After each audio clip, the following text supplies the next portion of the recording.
तो यह आयुर्वेदिक नुस्खा यानी घरेलू तरीका पुराने से पुराने जोड़ों के दर्द को ठीक कर सकता है। अगर आप प्रॉपर इसे सही तरीके से प्रयोग करते हैं तो सही तरीका जानने के लिए वीडियो को अंत तक सुनिएगा।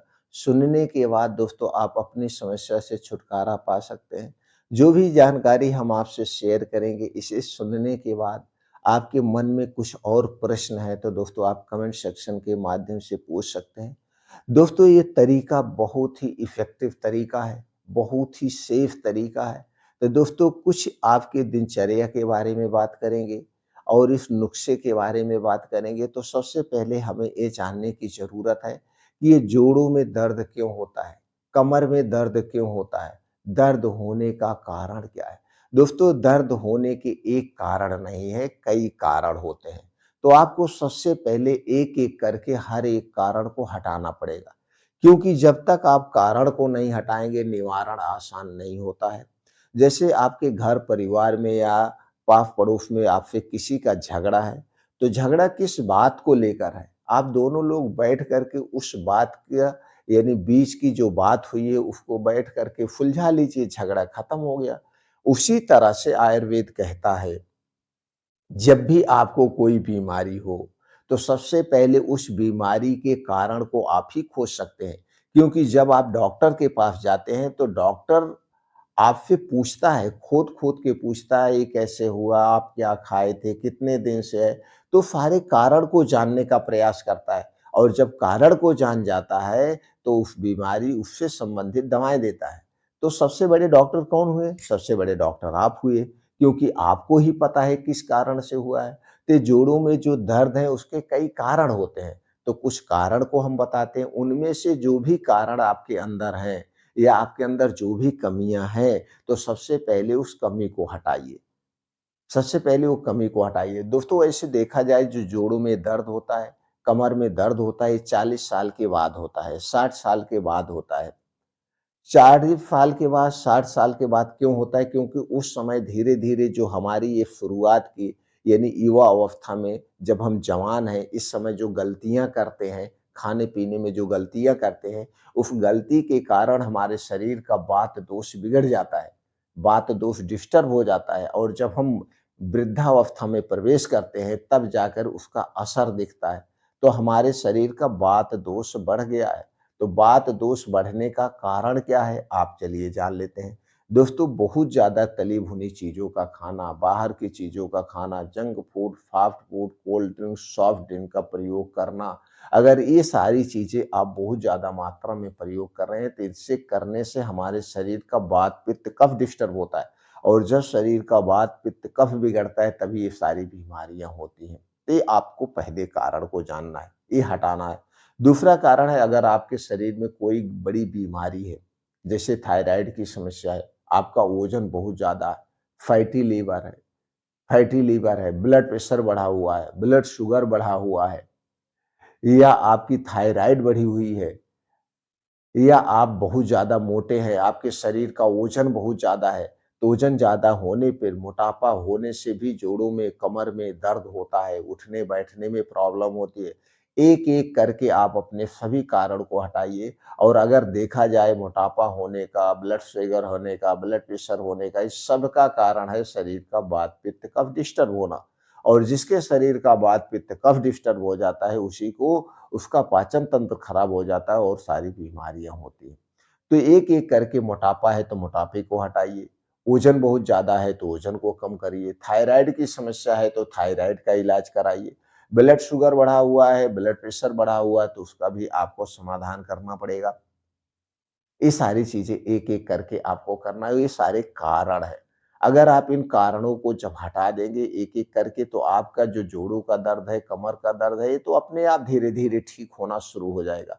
अगर फिर भी कुछ कसर है और आप जल्दी से ठीक करना चाहते हैं, तो ये कुछ घरेलू चीज़ें हैं। हमारे आस-पास कुछ ऐसे पेड़-पौधे पाए जाते हैं, जो कि बड़े ही कारगर होते हैं। उन्हीं में से एक दोस्तों पेड़ पाया जाता है हरसिंगार का पेड़।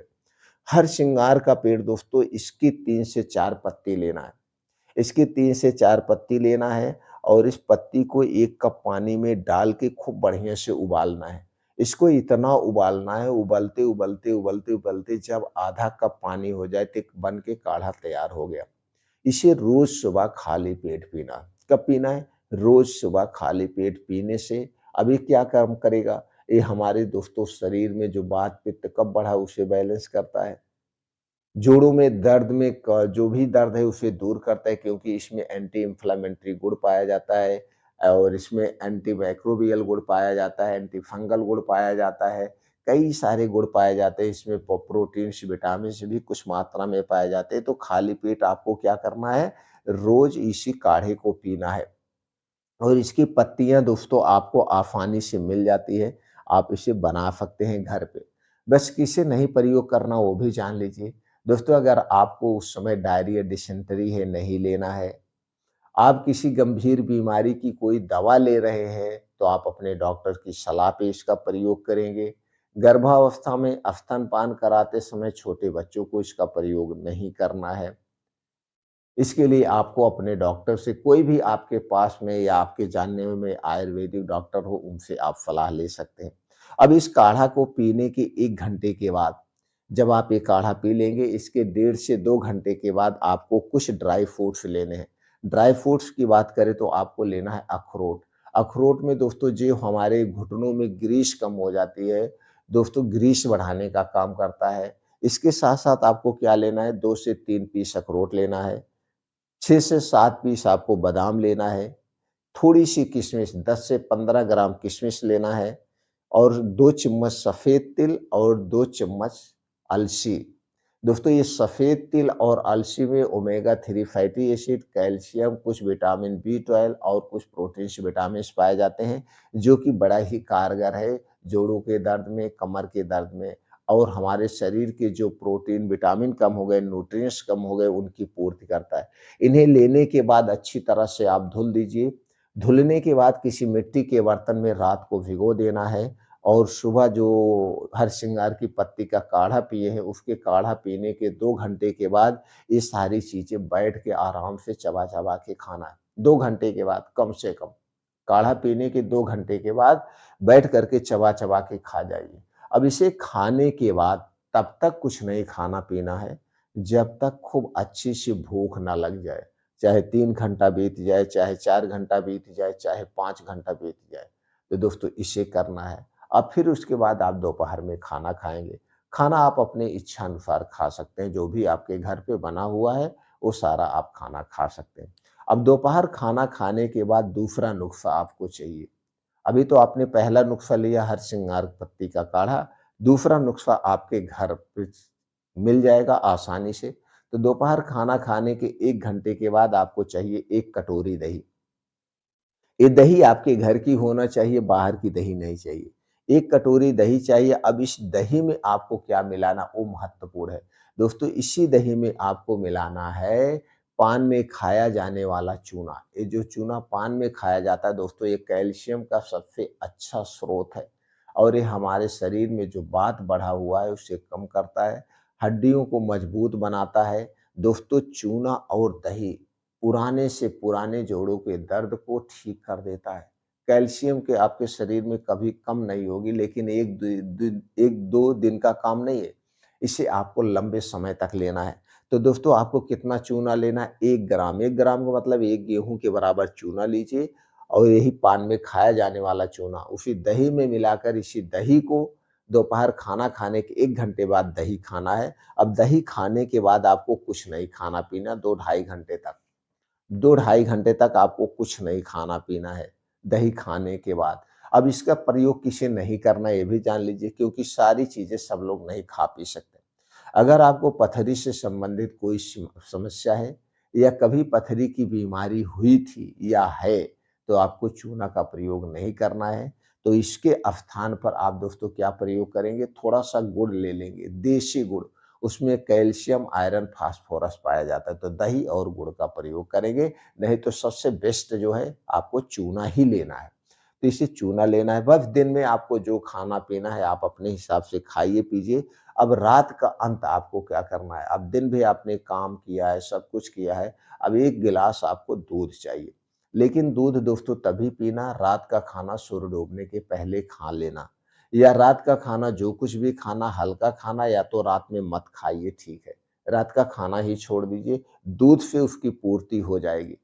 क्योंकि दूध एक सुपर फूड है और 1 गिलास दूध को पचाने में समय लगता है। तो 1 गिलास दूध चाहिए, इसे गैस पे चढ़ा दीजिए। अब इसी में आपको डालना है दोस्तों सौंठ, ये जो सौंठ का पाउडर, तो सौंठ का पाउडर आप घर पे बना लीजिए।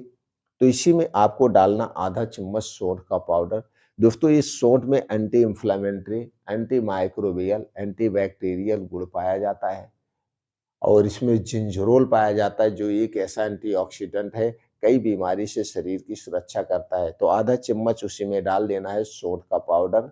उसी में आधा चम्मच डालना है अपने घर की पीसी हुई हल्दी का पाउडर। आधा चम्मच का मतलब दोस्तों छोटी चम्मच से आधा चम्मच, यानी कि 2 ग्राम, 2 से ढाई ग्राम आपको हल्दी पाउडर और 2.5 से 3 ग्राम आपको सौंठ का पाउडर और इसी में आपको डालना है 2 से 3 काली मिर्च और 2 से 3 हरी इलायची। इसे भी खून के इसी में डाल के इस दूध को बढ़िया से उबाल दीजिए। दूध जब बढ़िया से उबल जाए तो इसे रात में सोते समय पीना है। रात में सोते समय आप पीना है। दोस्तों जब रात में सोते समय दूध पीने के 2 घंटे के बाद सोना है, तुरंत नहीं सोना है।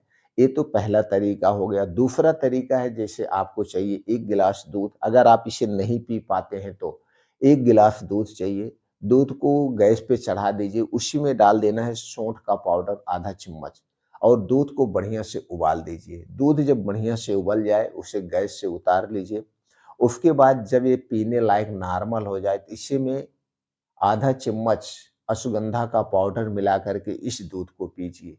तो दोस्तों ये जो अश्वगंधा है ये सभी प्रकार के दर्द को दूर करता है, शारीरिक कमजोरी को दूर करता है और आयुर्वेद का सबसे शक्तिशाली चूर्ण है अश्वगंधा का पाउडर। अश्वगंधा का पाउडर और सूंठ का पाउडर डाल के आप पीजिए। दोस्तों कुछ ही दिनों में आपके शरीर का दर्द, जोड़ों का दर्द, कमर का दर्द सब कुछ ठीक हो जाएगा। दोस्तों जो भी जानकारी हमने शेयर किया, अगर इससे सुनने के बाद आपके मन में कुछ भी शंका है, कुछ भी प्रश्न उठ रहा है, तो आप कमेंट सेक्शन के माध्यम से पूछ सकते हैं। और जो भी नुस्खा हमने आपसे शेयर किया है, आपके आस-पास कोई भी आयुर्वेदिक डॉक्टर हो, उनसे भी आप कंसल्ट कर सकते हैं इस नुस्खे के बारे में, उनसे भी जानकारी ले सकते हैं। किसी ये नुस्खा नहीं प्रयोग करना है, अगर आपके शरीर में कोई गंभीर बीमारी है, गर्भावस्था में स्तनपान कराते समय नहीं करना है। कोई गंभीर बीमारी है, जिस डॉक्टर से आपका इलाज चल रहा है, आप उसे ज़रूर बताएँगे, उससे संपर्क में ही इसका प्रयोग करेंगे।